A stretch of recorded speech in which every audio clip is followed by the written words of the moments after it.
Halo guys, akhirnya film yang kita semua tunggu-tunggu sudah hadir dan tidak burik lagi. Kalau di film Gonjiam hantunya Deman bisik-bisik. Di film ini hantunya ngejar, mampus gatu. Yang mana film ini menceritakan tentang para kru film yang disuruh pergi ke sebuah waduk untuk merekam salah satu lokasi yang ada di sana. Karena rekaman sebelumnya muncul sosok yang menyebabkan kecemasan di masyarakat. Waduk tersebut bernama Salmokji. Diketahui kalau waduk ini dibangun di atas kuburan massal. Gimana? Penasaran bukan? Persiapkan jantung kalian. Dan selamat datang di channel Jem27.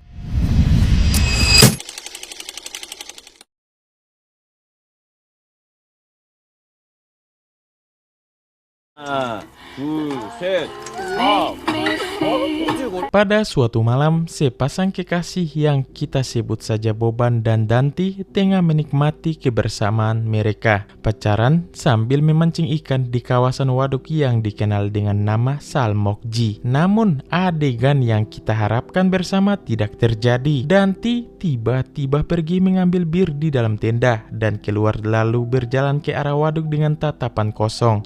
Lalu yang terjadi... 다현아! 다현아! 거기서 뭐해? 다현아! 오빠! 그냥 물에 들어가 있어!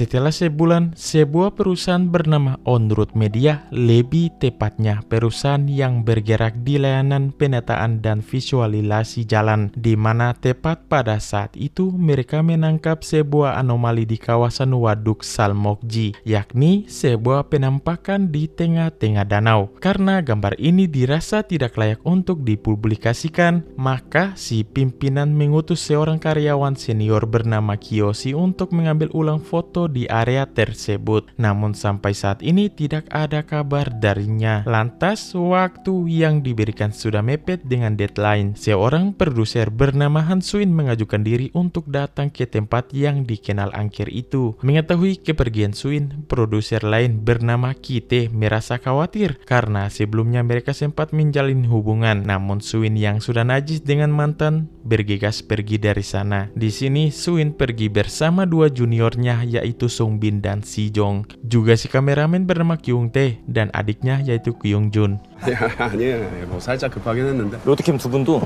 제가 오는 길에 태웠습니다. Setelah berkenalan, mereka berlima langsung otw menuju Salmokji. 이묘지 얘기 왜 안 나오나 했다. 에? Setibanya di Salmokji, Songbin tak sengaja menabrak sebuah altar persembahan di kawasan tersebut. 못 봤어요 이거? Saat bersamaan datanglah seorang nenek-nenek lokal yang menegur mereka dan meminta mereka agar meletakkan batu-batu yang menyusun altar tersebut. Tak lupa pula si nenek meminta mereka untuk memanjatkan doa yang mereka inginkan. 빌어야죠. 아멘.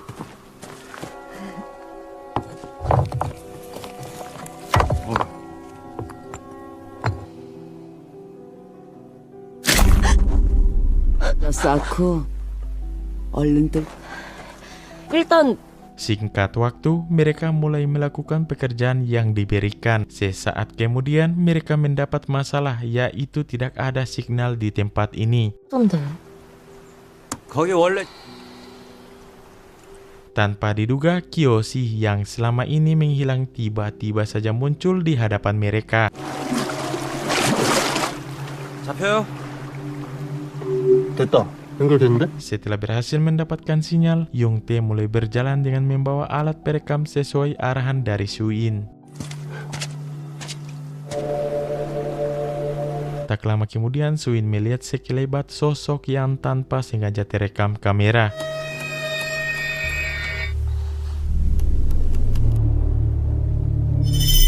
Merasa ditakut-takuti oleh Suin, Yung Tae yang ingin cepat-cepat pulang tidak memperdulikannya. 왜 저러는 거야 진짜 짜증나게. Di sini, ia mendengar adanya seseorang di dekat danau. Merasa kepo, Yung Tae bergegas mengeceknya. Lebih anehnya lagi, ketika Suin melihat sosok Yung Tae berjalan ke arah kamera, lalu tiba-tiba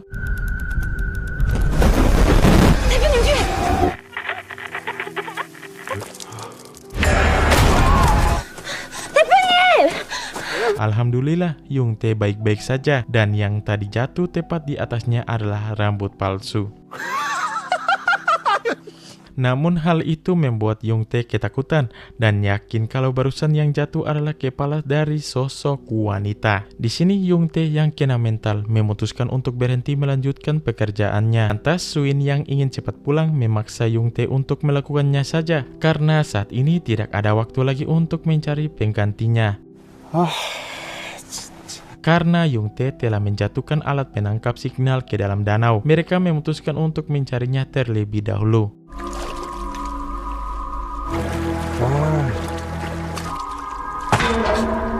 Di tengah situasi poek, Suin mulai merasa keanehan pada diri Kyoshi.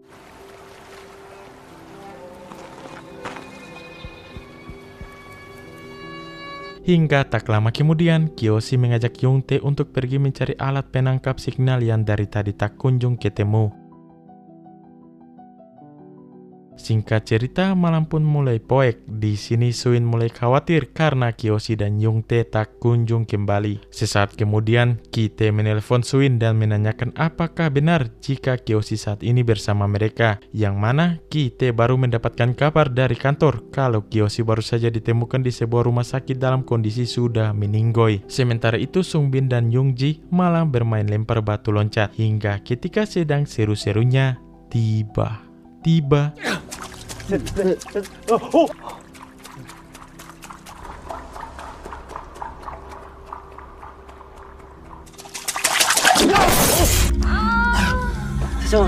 hal itu membuat Yung Ji malah menertawakan kejadian tersebut. Terlebih lagi saat mengetahui benda yang meleset barusan adalah seekor burung. Merasa ada yang tidak beres, Suin memutuskan untuk segera mencari Yung Tae. 뭐야? Di sisi lain terlihat Yung Tae yang kebingungan dengan tingkah Kyoshi yang tidak mau mendengar perkataannya untuk kembali. Hingga akhirnya Yung Tae menyadari jika saat ini dirinya berada di tengah-tengah danau. Lalu yang terjadi...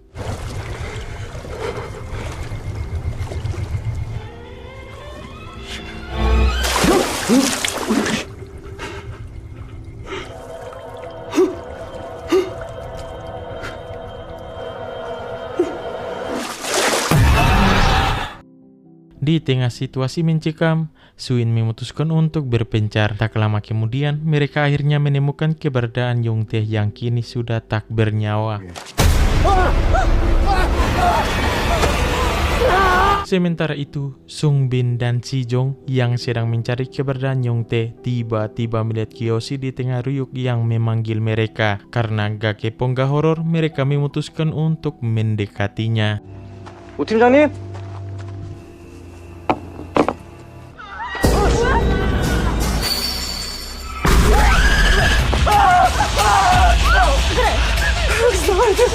Sedangkan Ki Tae yang menyusul Suin dan lainnya malah tersesat dan memutuskan untuk singgah di salah satu rumah warga di sana untuk menanyakan arah jalan menuju ke Waduk Salmokji. Kebetulan ia mampir ke rumah si nenek yang kita lihat di awal scene tadi. Di sini Ki Tae tak sengaja melihat si nenek yang seperti baru saja terjatuh dan menolongnya. Setelah itu si nenek menceritakan tentang kelakuan aneh putrinya yang ada di balik pintu, yang rupanya dulu anak si nenek sempat tenggelam di Salmokji. Beruntungnya si bocah berhasil ditemukan dan sejak saat itu anak si nenek bersikap aneh dan selalu mengurung diri di kamarnya. Kembali di kawasan Salmokji, saat itu Yung Jun emosi dan menanyakan di mana keberadaan Kyoshi karena yakin jika Kyoshi lah dalang dari kematian abangnya. Lantas Suin yang fuma dan tolol baru memberitahu jika Kyoshi telah meninggoy. Hingga tiba-tiba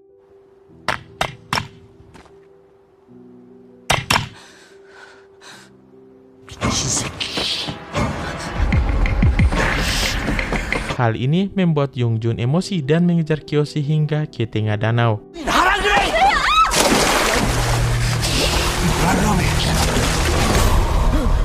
Namun sesaat kemudian Yongjun yang baru menyadari jika semua ini hanyalah tipu daya dari sang iblis berusaha untuk kembali ke tepi danau.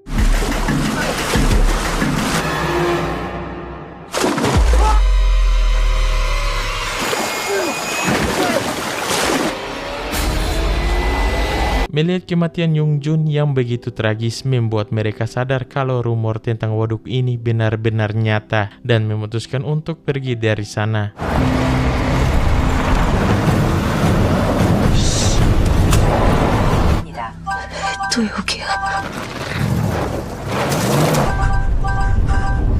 Setelah beberapa saat kemudian, mereka malah tidak bisa menemukan jalan keluar dan hanya memutar di situ-situ saja.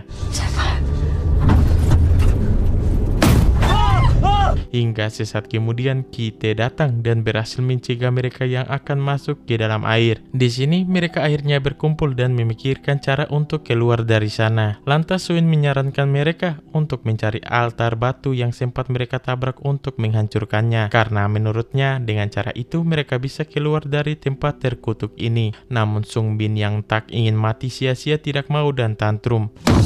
가지 말라고! 그만해! 싸우면 뭐 어쩌자고! Saat bersamaan, Suin yang kehausan memutuskan untuk mengambil air di mobil Kite. Di sini Sung Bin curiga dan merasa kalau Suin adalah arwah gentayangan, mengajak Sejong untuk meninggalkan mereka.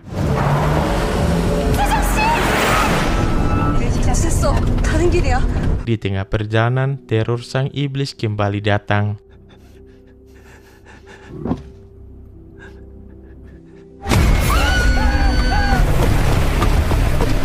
Sementara itu, Suin dan Kite berhasil menemukan iPad Sejong dan memutar rekaman memori yang Suin temukan. Rupanya itu adalah memori Kyoshi yang jatuh di dekat danau. Saat bersamaan, Suin mendengar suara Sejong yang meminta pertolongan.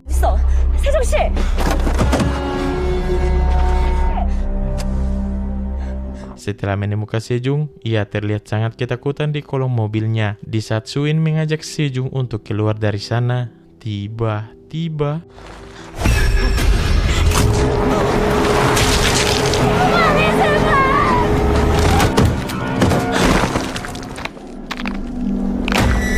insiden barusan membuat mereka panik dan berlari ke tepi danau. Di sini mereka menemukan perahu karet dan entah pilihan tepat atau goblok, mereka berdua malah naik ke perahu tersebut untuk melarikan diri. Di tengah danau, sosok Kite tiba-tiba berubah menjadi Kyoshi. Lalu yang terjadi?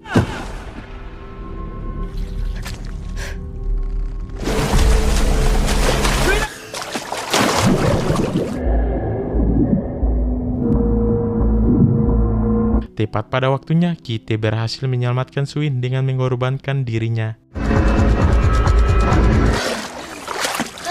Saat keluar dari danau, Suin melihat susunan batu piramid yang tanpa pikir panjang Suin langsung menghancurkannya. Hingga pada akhirnya dirinya malah tersedot ke dalam susunan batu ini.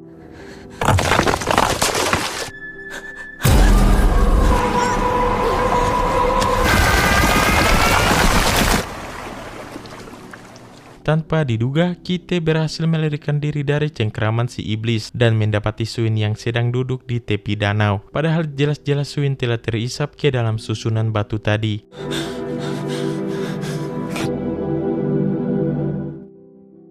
Akhirnya Kite berhasil keluar dari sana dan dipanggil ke kantor untuk menghadap ke sang pimpinan, yang mana ia mendapat kabar aneh yang pada saat itu tubuh Kyoshi baru saja ditemukan kawasan Salmokji, juga keadaan Suin yang sampai saat ini tidak ada kabar. Setelah keluar, Kite malah melihat Suin yang sedang membuat kopi dengan tatapan kosong. Lalu yang terjadi? 왜 돌아가신 거야? 거긴 가지 말아야 했어.